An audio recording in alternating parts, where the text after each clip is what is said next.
Next पार्टमा हजुरलाई स्वागत छ। आज हामी ग्रुप सी स्टार्ट गर्न गइरहेछौँ। Question number 20A। So look at question number here 20A। A rectangular garden requires 144 metre of fencing wire for its complete fencing. भनेको एउटा रेक्टेंगुलर गार्डन छ र त्यसको चारतिरै वायर छ र त्यसको लेन्थ कति छ 144 metre. What will be the shape if its area is maximum. अब म यहाँनिर तपाईँलाई डायग्राममा बनाउन सो गर्छु र जस्टिफाई इज रिजन। यहाँनिर क्वेसनले के भनेको छ, what will be its shape if the area is maximum. यहाँ म्याक्सिमम कुरा आएको छ र एरियाको कुरा आएको छ भनेपछि हामीले एरिया निकाल्ने हो र म्याक्सिमाइज र मिनिमाइज कसरी गर्ने। Second derivative we have to find out. Second derivative negative आयो भने म्याक्सिमम हुन्छ र पोजिटिभ आयो भने मिनिमम हुन्छ। सो फर्स्ट अफ अल यो 144 भनेको के हो त्यो हेर्नुहोस् है। Rectangular garden requires, rectangular garden कति रिक्वायर्स हुन्छ 144 मिटर अफ फेन्सिङ वायर। एउटा रेक्टेंगुलर गार्डन छ, यसको के हुन्छ फेन्सिङ वायर। यो चारतिर वायर लगाउँदाखेरि भनेको यो पेरिमिटर भयो। चारतिर वायर जोइन गर्दाखेरि के हुन्छ पेरिमिटर हुन्छ। सो पेरिमिटर कति दिएको छ 144। So let's take a start here question number 20A। यहाँनिर हामी डाइरेक्टली के लेख्छौँ फर्स्टमा let length and breadth let गरौँ। Let length and breadth, length and breadth of rectangular garden,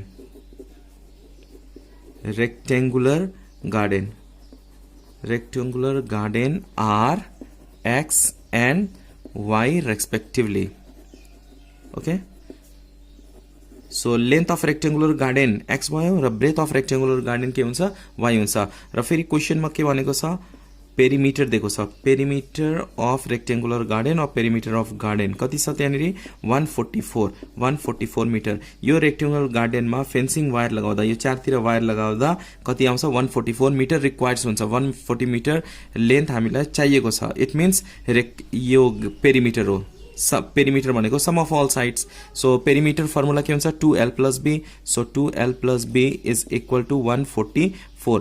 l को प्लेसमा के राख्ने हामी x र b को प्लेसमा के राख्ने y। So x + y is equal to यो 2 डिनोमिनेटरमा जान्छ 144 डिवाइडेड बाई 2 र x + y is equal to 72 हुन्छ यो। Okay up to here. र यहाँनिर y को भ्यालु फाइन्ड आउट गर्ने और x को भ्यालु जे गर्दा पनि हुन्छ 72 माइनस x। यो इक्वेसन 1 भयो। त्यसपछि क्वेसनले के भनेको छ भने what will be the shape if area is maximum. So एरियाको कुरा गरेछ। सो एरिया हामी फाइन्ड आउट गर्ने।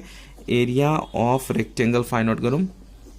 Area of rectangle A is equal to formula के हुन्छ l into b। So l is equal to के दिएको छ x, b is equal to कति छ y। हामीले यहाँनिर length is equal to x र breadth is equal two y गरेको थियौँ। So x into y। So x into y को भ्यालु यहाँ छ इक्वेसन 1 बाट 72 minus x। So just multiply this x into 72 x हुन्छ minus x into x square हुन्छ। Hope you understand up to here. So area को value कति आएको छ 72a माइनस x स्क्वायर। अब इसको फर्स्ट डेरिवेटिभ र सेकेन्ड डेरिवेटिभ फाइन्ड आउट गर्ने हो। So now differentiating both side with respect to x। Differentiating both sides with respect to x, with respect to x ले डिफरेन्शिएट गर्ने। So dA by dx is equal to यसको differentiate गर्दा के हुन्छ 72 minus x square को differentiate गर्दा के हुन्छ 2x हुन्छ। यो dA by dx भयो। किनभने क्रिटिकल पोइन्ट फाइन्ड आउट गर्न हामी के गर्नुपर्छ first derivative is equal to 0। Critical point find out गर्दा we can get value of x। फेरि यसको सेकेन्ड डेरिभेटिभ फाइन्ड आउट गर्ने। Okay, again differentiating both sides with respect to x. Okay, so we can write here d square a by dx square। यो second derivative find out गरेको 72 को derivative 0 हुन्छ minus 2x को derivative minus 2 हुन्छ which is less than 2। Okay up to here. So we can write here for critical point first find out for critical point first derivative is equal to 0। dA by dx is equal to 0। dA by dx कति छ यहाँनिर 72 minus 2x is equal to 0। 72 is equal to 2x right side ल्याउने र 2 ले divide गरिदिने। 72 by 2 is equal to x, therefore x is equal to 36 हुन्छ। So value of x is equal to कति आएको छ 36। Okay,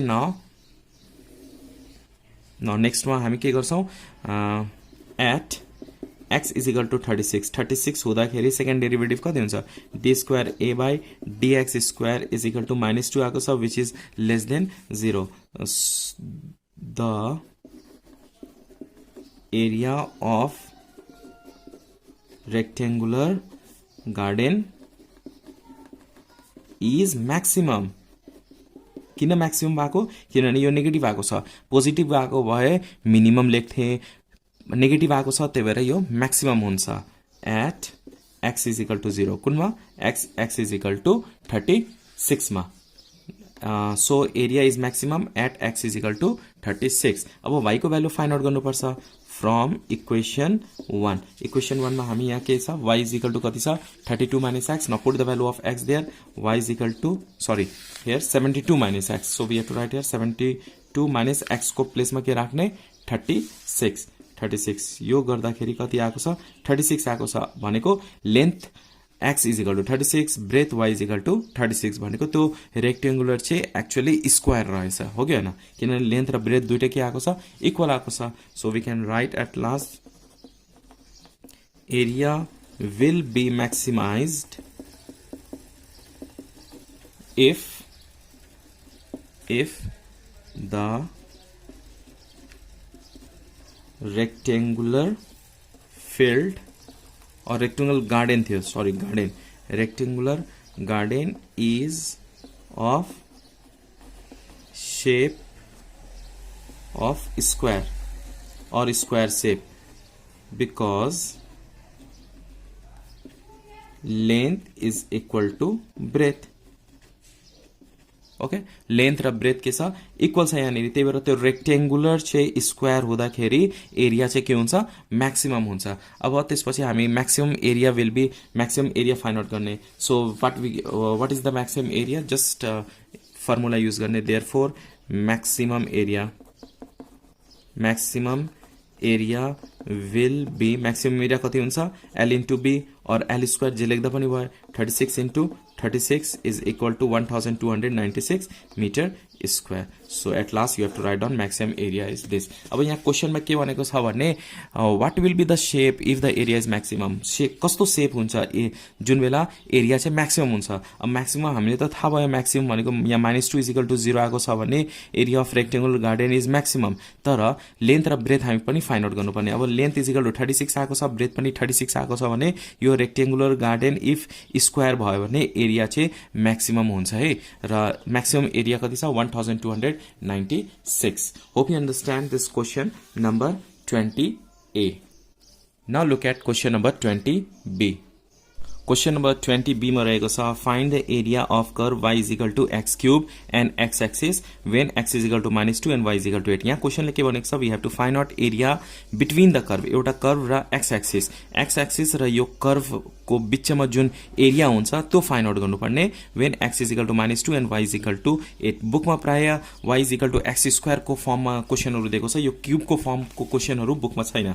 y is equal to x cube वाला क्वेशनहरु बुकमा छैन. जस्तै कि यो क्वेशनहरु छ y square is equal to 4ax भने यो पाराबोला हुन्छ, x square is equal to 4b पायो भने यो हुन्छ. तर यहाँनेरि क्वेशन चाहिँ y is equal to x cube को छ. यसको डायग्राम चाहिँ यस्तो हुन्छ. यहाँ हेर्न सकिन्छ. यसको डायग्राम चाहिँ यस्तो हुन्छ है. यस्तो हुन्छ. यो चाहिँ y is equal to x cube को डायग्राम हो. अब हामीले क्वेशनले के भनेको छ भने x एक्सिस र यो कर्व्स जुन छ यसको बीचको एरिया भनेपछि सपोज यो यहाँनेरि 2 छ र यहाँनेरि -2 छ. -2 छ. अहिले -2 कसरी आयो म भनिहाल्छु. यहाँ x is equal to -2 छ, y is equal to 8 छ.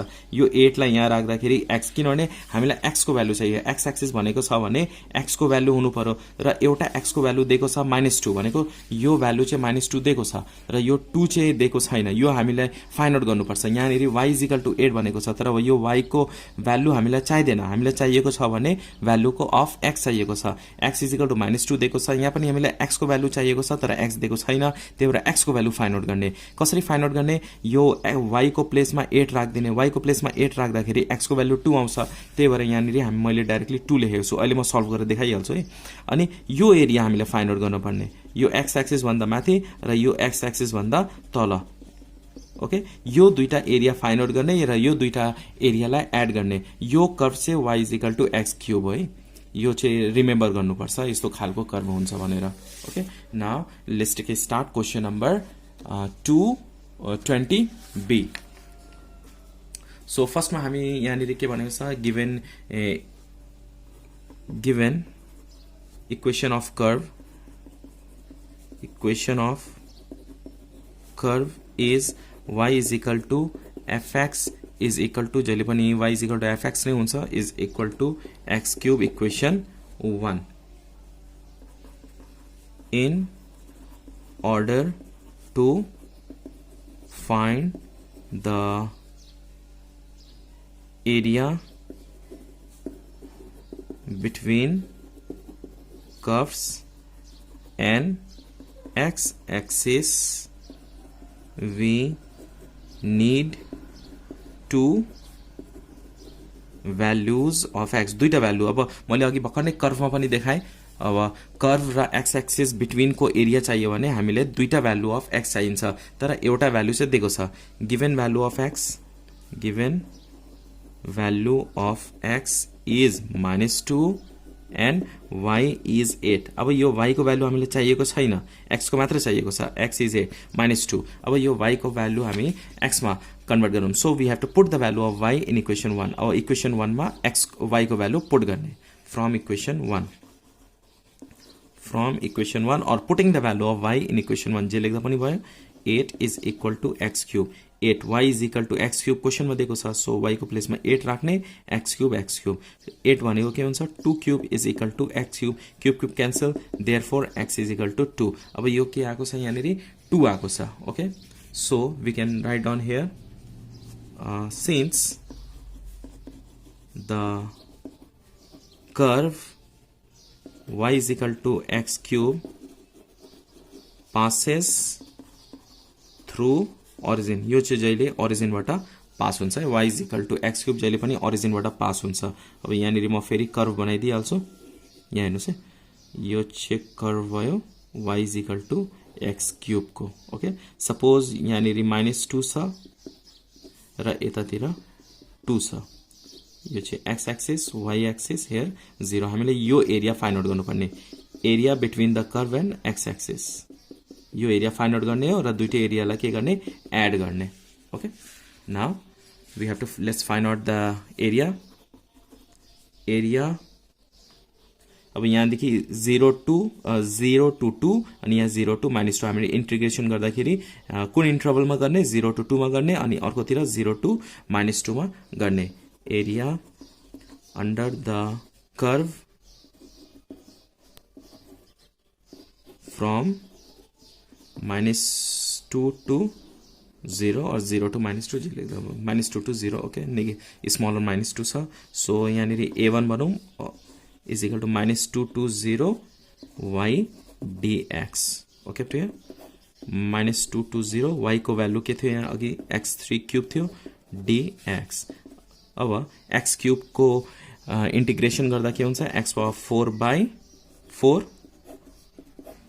-2 to 0 now just put the value 0 put गर्दा 0 पावर 4 0/4 0 नै हुन्छ 0 अनि -2 पुट गर्दाखेरि हो -2 पावर 4 कति हुन्छ -2 पावर 4 र डाइरेक्टली लेख्दा पनि भयो नभए स्टेप बाइ स्टेप गर्दा पनि हुन्छ /4 यो 0 -2 पावर 4 के हुन्छ 16 so we have to write here 16/4 is equal to 4 4 is 16 and we get here -4 र एरिया कहिले पनि नेगेटिभ हुँदैन अब एरिया कहिले पनि नेगेटिभ छैन त्यही भएर 4 square unit you can write in conclusion area never be negative okay now we have to find out A2 second area यो एरिया फाइन्ड आउट गर्ने यो एरिया फाइन्ड आउट गर्न के गर्नुपर्छ same process integration 0 to 2 interval 0 to 2 y dx 0 to 2 y को value के थियो x cube dx र x क्यूब को इंटीग्रेशन के हुन्छ x पावर 4/4 2 अनि यहाँ 0 हुन्छ now just we have to put the value 2 put गर्दाखेरि 2 पावर 4/4 माइनस 0 पुट गर्दा 0 पुट गर्दा 0 नै हुन्छ नलेख्दा पनि हुन्छ शो गर्दा पनि भयो यो के हुन्छ 16/4 इज इक्वल टु 4 हुन्छ यो ओके 4 स्क्वायर युनिट यो माथिको म लेखौँ है एरिया नेभर बी नेगेटिभ किनभने -4 को प्लेसमा 4 लेखेको छौँ त्यही भएर area never be negative you have to justify also so total area we have to find out now total area under the curve between the curve and x axis लेख्दा पनि भयो area under the curve is equal to A1 plus A2. 4 plus 4 is equal to 8 square unit. So area between the curve and x-axis कति आएको छ 8 square unit. If you understand question number 20A and B, please hit the like button, and if you are new on my channel, please consider subscribe and do not forget to share with your friends. Next part, I am going to do question number 21 as well as 22 too. Thanks for watching till last.